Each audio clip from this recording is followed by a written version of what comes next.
Riverside High School was a place where the buzz of teenage chatter and the clatter of locker doors filled the hallways, where students rushed to class and teachers hurried between meetings.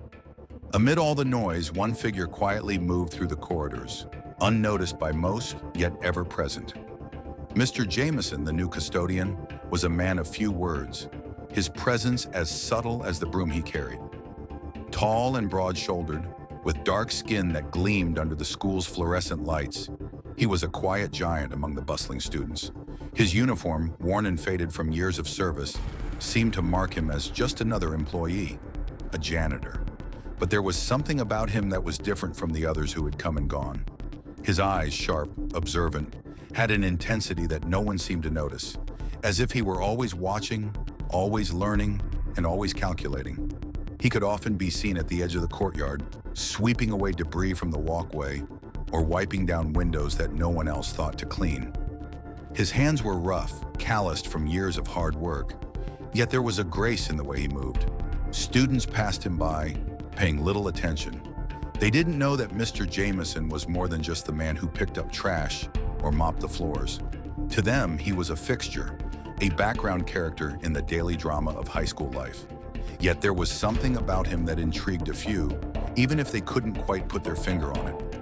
Every now and then, a student would glance his way and catch a fleeting look in his eyes, an expression of wisdom, of knowing, that didn't belong to someone whose job was simply to clean. But those moments were rare. No one truly bothered to know Mr. Jameson. He was just the custodian, the man with the mop, the broom, the rag. Little did they know Mr. Jameson was about to reveal that he wasn't just cleaning the school. He was about to change everything. The morning assembly at Riverside High was a routine event. Students gathered in the gymnasium, the noise of their chatter echoing off the walls as they took their seats. The hum of excitement hung in the air as the principal, Mr. Monroe, stepped onto the stage. He was a tall, imposing figure, his suit pressed to perfection, his face set in a constant expression of superiority.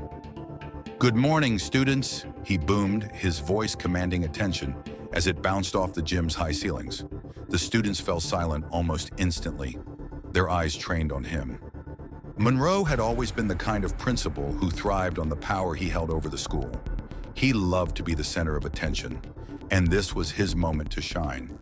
"This year we're going to do something special," he continued, pacing back and forth across the stage. "Something that will prove the strength of our academic tradition. Something that will remind everyone just who's in charge here at Riverside High." The students exchanged curious glances, unsure of what Monroe was building up to. Their teachers, seated off to the side, eyed one another, wondering if they were about to be subjected to one of the principal's latest wild ideas. "Introducing the Riverside Challenge," Monroe announced, raising his arms as though unveiling a grand prize. "A competition where both students and staff will face off in history, science, math, and literature. The winner will receive a scholarship that will help them secure their future." A murmur of excitement swept through the room. The scholarship was a big deal, and the thought of competing against the teachers intrigued the students. Some of them exchanged whispers, daring each other to take on the teachers in their areas of expertise. But Principal Monroe was already grinning, his eyes gleaming with confidence. "There's no way the students can beat the staff," he said with a laugh, though it was more of a smug chuckle than anything else. "Our teachers are the best of the best, and I, of course, will be at the head of this challenge." The staff exchanged uncertain looks, some of the teachers already sizing up their students. But Monroe wasn't fazed. He was convinced the teachers would breeze through this competition. However, there was one small problem that no one could have anticipated. As Monroe continued to speak, the roll call was read aloud, and the name Mr. Jameson was called. It was a mistake. Jameson, the custodian, was supposed to be nowhere near this competition. Principal Monroe hesitated for a moment. The students snickered. The teachers looked confused. And Jameson, seated quietly at the back of the gym, raised his hand slowly. "Mr. Jameson, if you want to participate, you're welcome to join," Monroe said, his voice strained. He clearly didn't know what to make of it, but he wasn't about to back down now. The challenge had been announced and everyone would have to follow through, even the janitor. The students, however, weren't sure whether to laugh or wonder if Mr. Jameson knew what he was doing. After all, he wasn't a teacher. He was just the guy who cleaned up after everyone. The gymnasium was buzzing with murmurs as Principal Monroe stood awkwardly at the front, glancing at the program in his hand. He had just announced the rules for the Riverside Challenge, a contest he expected to be a quick victory for the teachers. But then something unexpected happened. Mr. Jameson's name was read aloud. "Mr. Jameson, the custodian?" The voice of the secretary echoed in the gym, and all eyes turned toward the back. The students, already whispering among themselves, glanced over their shoulders, trying to spot the mysterious janitor. Jameson stood in the back corner of the room, his eyes focused downward, his posture still and unassuming. He had been cleaning the gym, but now he looked up, meeting the gaze of Principal Monroe, whose face had turned an interesting shade of red. Monroe coughed uncomfortably into the microphone. "I'm sorry, there must be some sort of mistake," he muttered, trying to regain his composure. He glanced at the list in his hands and then back at the custodian, whose presence had taken everyone by surprise. The students, unsure of whether this was a part of the joke or a misprint, chuckled under their breath. Some of them, the bolder ones, even turned to their friends and whispered, "A janitor in a competition with the teachers?" Mr. Jameson, ever calm, didn't react to the sudden attention. He simply raised his hand, his eyes never leaving the principal. "It's no mistake, sir," he said softly, his deep voice carrying across the room. "I'll compete." Monroe, not wanting to make a scene, nodded stiffly. "Very well, if you wish to participate, Mr. Jameson, please take a seat with the other contestants." His tone was almost dismissive, as though Jameson's involvement was an afterthought. As Jameson walked toward the front of the gym, there was an eerie silence.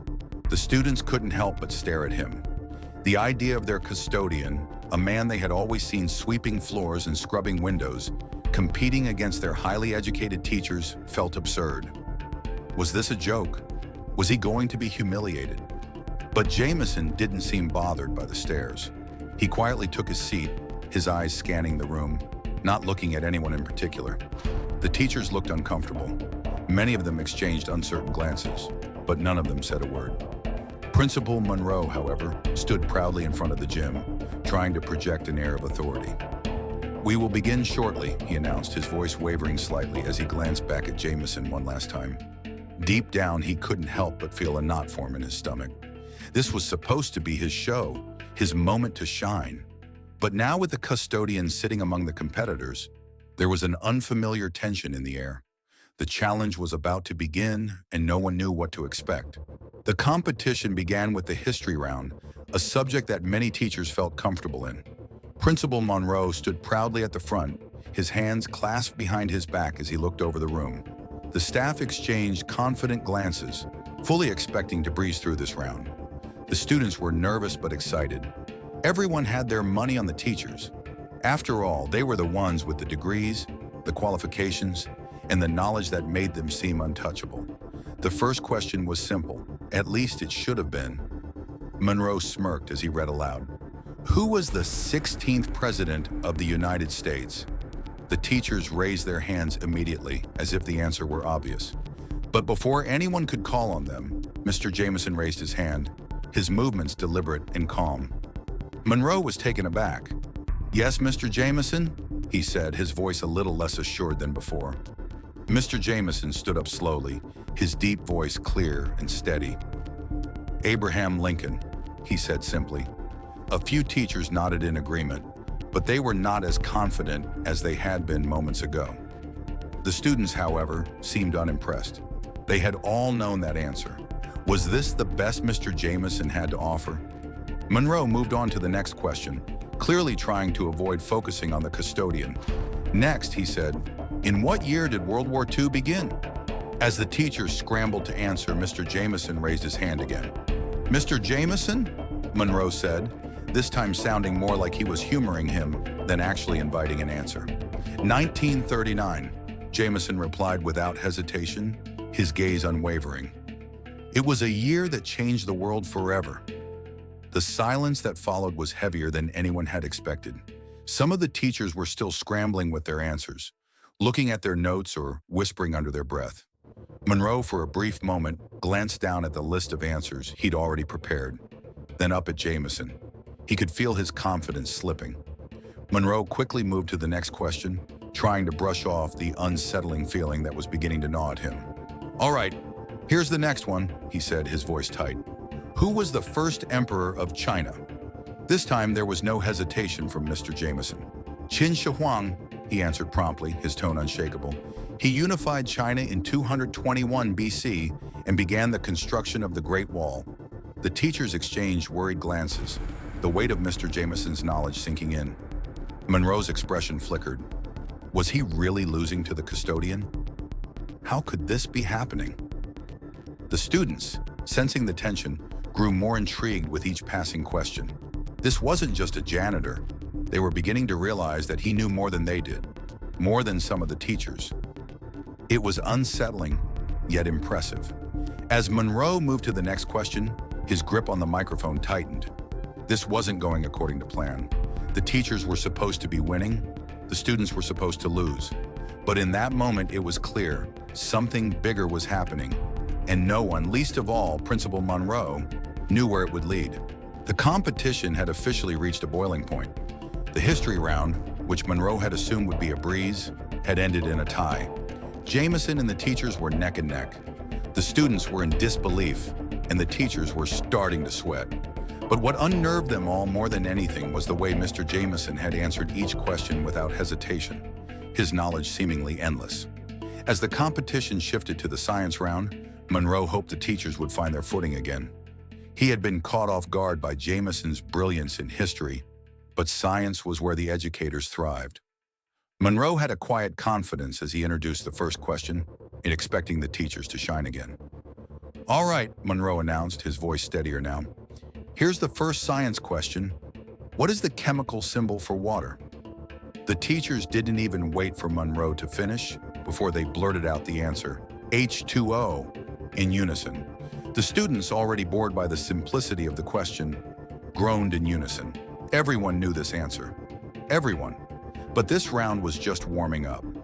Monroe's smile returned as he glanced down at his notes, hoping the questions would get more challenging from here. "Next," he continued, "what is the formula for calculating the area of a triangle?" The teachers were quick to raise their hands, confident that they would get this one right, but Jameson beat them to the punch. "Area equals 1/2 times the base times the height," he said, the answer coming out smoothly, like he had said it 100 times before. His calmness was unnerving, especially considering the subtle but growing tension in the air. The students were now watching Mr. Jameson with a mixture of awe and suspicion. How did a janitor, someone who had never seemed like more than a simple maintenance worker, know all of this? The teachers, meanwhile, exchanged uncertain glances, their nerves starting to show. The math teacher, Mrs. Collins, visibly shifted in her seat, her hands fidgeting with the papers in front of her. "This is ridiculous," she whispered under her breath to Mr. Thomas, the history teacher. "He knows more than we do." Thomas, whose face was slowly turning a deep shade of red, nodded reluctantly. "We should have never underestimated him." The next science question was far more complicated, asking about the structure of an atom and the function of electrons. Monroe's eyes gleamed. This was a question that would trip up even the best of the teachers. But once again, Jameson raised his hand. Monroe hesitated, but when he called on him, Jameson answered, "An atom consists of protons, neutrons, and electrons. Electrons orbit the nucleus in energy levels." He continued to explain further, offering details about atomic models and quantum mechanics. It was as if Jameson had just unlocked a hidden level of knowledge that no one knew existed. The teachers sat in stunned silence, unable to formulate a response as strong or as thorough as his. The students had completely shifted their focus now. No longer were they mocking the custodian. They were genuinely impressed. The whispers had turned into murmurs of disbelief. As Monroe looked around, he could feel the walls closing in. His teachers, the ones who were supposed to be the authority in the room, were clearly outmatched. And now more than ever, it was becoming apparent that Jameson wasn't just participating in this challenge. He was dominating it. By the time the math round began, the tension in the room had reached a breaking point. Monroe had hoped that the teachers would catch up during the science round, but now it was clear. Mr. Jameson was not just holding his own, he was leaving them in the dust. The students, who had initially thought of the custodian as nothing more than the janitor, were now watching him with rapt attention. They were beginning to whisper among themselves, their voices filled with awe and disbelief. "This guy is incredible," one student muttered to another. "He knows everything." The teachers, on the other hand, were trying to maintain their composure, but their faces betrayed their growing frustration. Mrs. Collins, who had been so confident at the beginning, was now visibly tense. She clutched her notes so tightly that her knuckles were white, and her eyes darted nervously to the front. Mr. Thomas, the history teacher, was absent-mindedly tapping his foot, his gaze shifting uneasily between the questions in Jameson's calm, unwavering face. Monroe had a plan, though. He believed this round would be the one where the teachers would finally regain control. The math questions were meant to be challenging, designed to test the limits of both students and staff. He had no doubt that his teachers, with their advanced degrees and years of experience, would triumph. The first question was a doozy. "If x plus 2 equals 10, what is x?" Monroe asked, his voice dripping with confidence. It was a simple algebra problem, one that most students could solve in their sleep. The teachers immediately raised their hands, ready to provide the answer. But before they could speak, Jameson raised his hand, the room going silent as everyone turned to look at him. Monroe hesitated for a moment, then called on him. "Mr. Jameson?" "X equals 8, Jameson said, his voice calm and steady. "It's basic algebra. Subtract 2 from both sides of the equation to isolate x." The teachers exchanged uncomfortable glances. This was supposed to be easy. But somehow Jameson had answered so quickly and confidently that it almost felt like he was showing them up.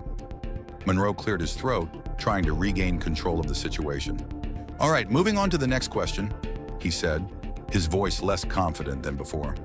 "What is the Pythagorean theorem?" This time, the teachers were slower to respond. Monroe's eyes flicked nervously toward Jameson, who once again raised his hand without hesitation. "A squared plus b squared equals c squared," Jameson answered, his voice filled with certainty.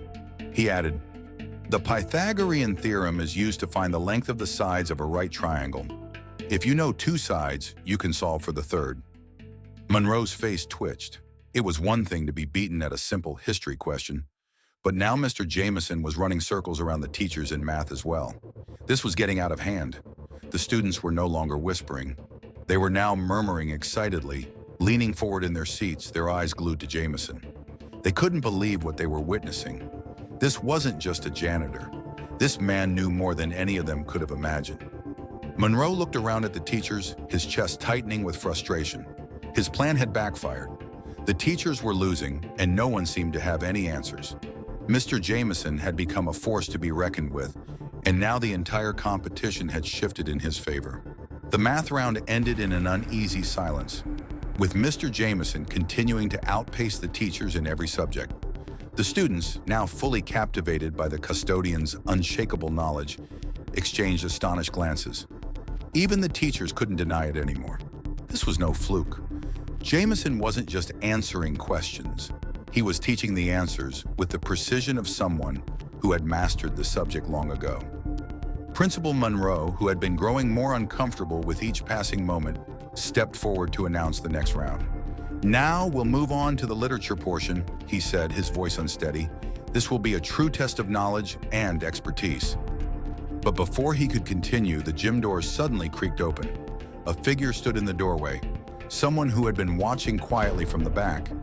It was the school's vice principal, Mrs. Harris. She wasn't usually involved in these events, but her presence now felt significant. Monroe's face tightened, but he tried to hide his irritation. "Is there something you need, Mrs. Harris?" he asked, his tone clipped. "I think you may want to know something, Principal Monroe," Mrs. Harris said, her voice calm but serious. "I've been looking into Mr. Jameson's past, and there's something you should know." Monroe's heart skipped a beat. The entire gym fell silent as every eye turned toward the vice principal. What was this about? Mrs. Harris stepped forward, holding a folder in her hands. She opened it slowly, revealing a series of documents that seemed to surprise even her. "You see," she continued, Mr. Jameson's qualifications are far more impressive than any of us realized. He's not just a janitor, he holds multiple degrees, one in physics, one in mathematics, and one in history. He was a professor at several universities before choosing to work here, but for reasons we're still unclear on, he decided to step away from academia. The room was frozen. The teachers were stunned into silence, their mouths hanging open. The students exchanged shocked looks, their disbelief growing by the second. Monroe's face paled. He couldn't process what he was hearing. The man who had been sweeping floors, the janitor who had cleaned their classrooms for years. He had been a professor? How could this be? Mr. Jameson, Monroe stammered, turning slowly to face the custodian. Is this true? Jameson, who had remained calm and composed throughout the entire competition, finally spoke, his voice steady. Yes, it's true, he said quietly. I left academia years ago to pursue a simpler life, but I never stopped learning. Knowledge doesn't leave you just because you change your job. A shocked silence filled the room. The students who had believed Jameson was just a humble janitor were now witnessing a completely different side to him. They had no idea how to react. The teachers, who had mocked him just hours ago, now felt a deep sense of embarrassment. The custodian had been hiding his true identity, and no one had suspected a thing. Monroe stood frozen in disbelief. This wasn't how he'd planned things. The entire competition had been built on the assumption that Jameson was nothing more than the janitor, someone who couldn't possibly stand a chance against the educated staff. But now that illusion was shattered, and in that moment, Monroe realized that the real challenge wasn't the competition. It was facing the man he had underestimated. The revelation about Mr. Jameson's true identity hung in the air like a thick fog, suffocating the once bustling gymnasium. Principal Monroe's mind raced and his chest tightened as he struggled to come to terms with what had just been exposed. The man he had belittled, the janitor he had assumed was nothing more than a background figure, was a scholar, someone who had once stood in the very halls of academia, teaching subjects that Monroe himself barely understood. Jameson stood calmly at the front, his posture relaxed, but his eyes held a sharpness that Monroe hadn't noticed before. He wasn't arrogant, but there was a quiet confidence in his demeanor that now seemed perfectly natural. The teachers, still reeling from the shock, exchanged uneasy glances. They had been forced into a corner, not just by the custodian's knowledge, but by their own assumptions and biases. The truth was painfully clear. They had underestimated Jameson, and in doing so, had humiliated themselves in front of the entire school. The students, who had once thought of Jameson as nothing more than a figure in the background, were now watching him with awe and respect. Monroe's voice, once commanding, now faltered as he turned to face the custodian. Jameson, he began, his words slow. Why didn't you say anything? Why didn't you tell us? Jameson's gaze never wavered as he met Monroe's eyes. Because it wasn't necessary, he said, his voice calm yet powerful. I wasn't here to compete with anyone. I was just doing my job, something I've always done. But you made it a competition, Principal Monroe. You assumed I was less than you, and now you see the truth. Monroe felt his face flush with heat, a mix of embarrassment and anger rising within him. The entire gym was waiting for him to respond, but he had no words. What could he say? The competition had been a farce from the start, and now the truth had shattered everything he had tried to hold on to. The students, sensing the shift in power, began to whisper excitedly among themselves. I knew there was something about him, one student muttered to a friend. He's so much more than just the janitor. Another student nodded in agreement, adding, This is the best thing I've ever seen. Monroe's face darkened. His grip on the podium tightened as he fought to regain control of the situation. This doesn't change anything, he declared, though the tremor in his voice betrayed his uncertainty. We're still going to finish this competition. It's about fairness, and we're going to finish what we started. But Jameson's response was unexpected. He took a step forward, his voice low but firm. No, Principal Monroe. It's about respect. You wanted to pit us against each other, but this wasn't about who was smarter. It was about giving everyone a chance to show what they're made of. I never wanted to win. I only wanted to show that everyone, no matter their role, has something valuable to offer. The room went silent. Jameson's words hung in the air like a challenge, not just to Monroe, but to everyone in the gym. It was a moment of truth, a moment where the entire school was forced to face its own prejudices and assumptions.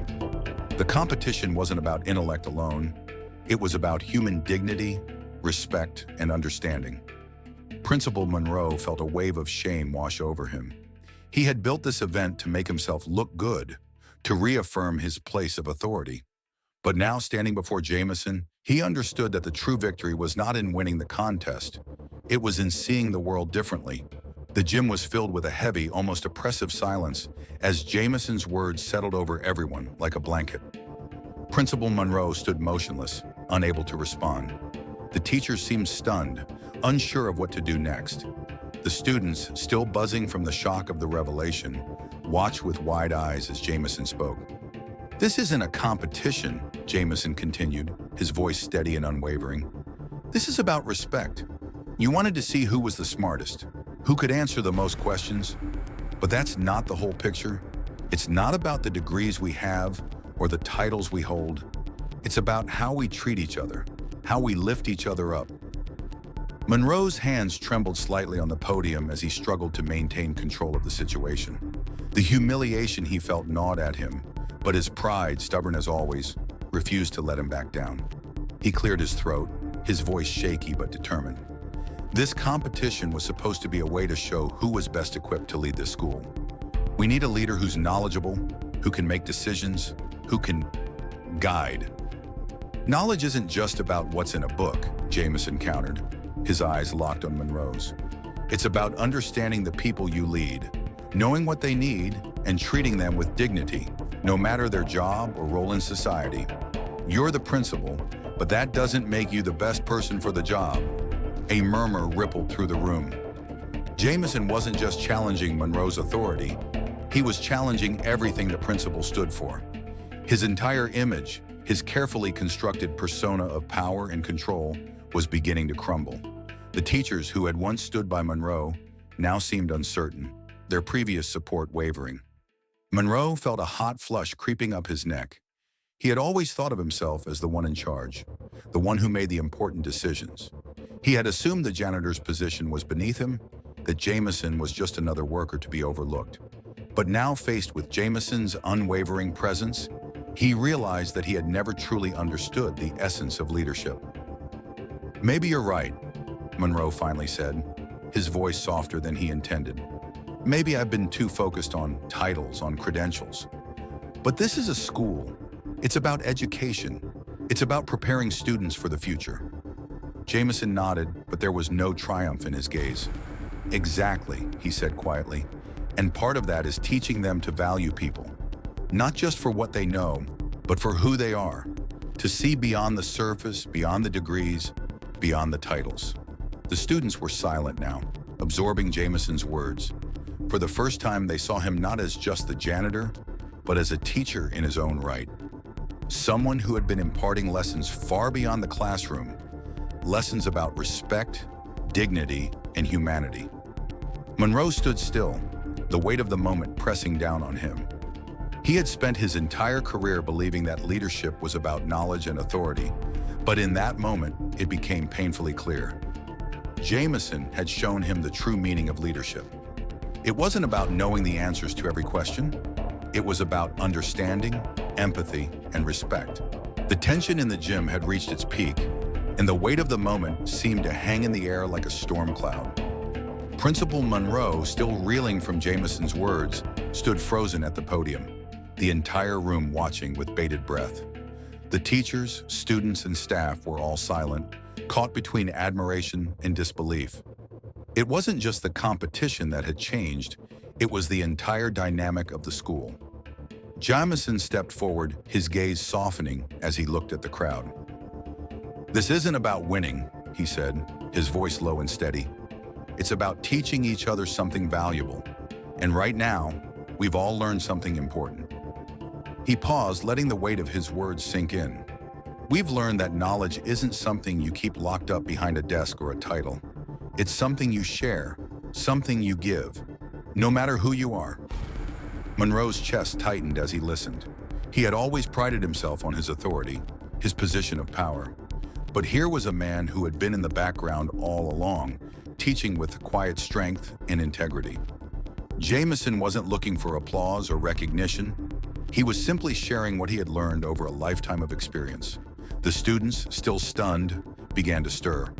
One by one, they started clapping, slowly at first, then with increasing enthusiasm. The teachers too joined in, though with a sense of reluctant respect.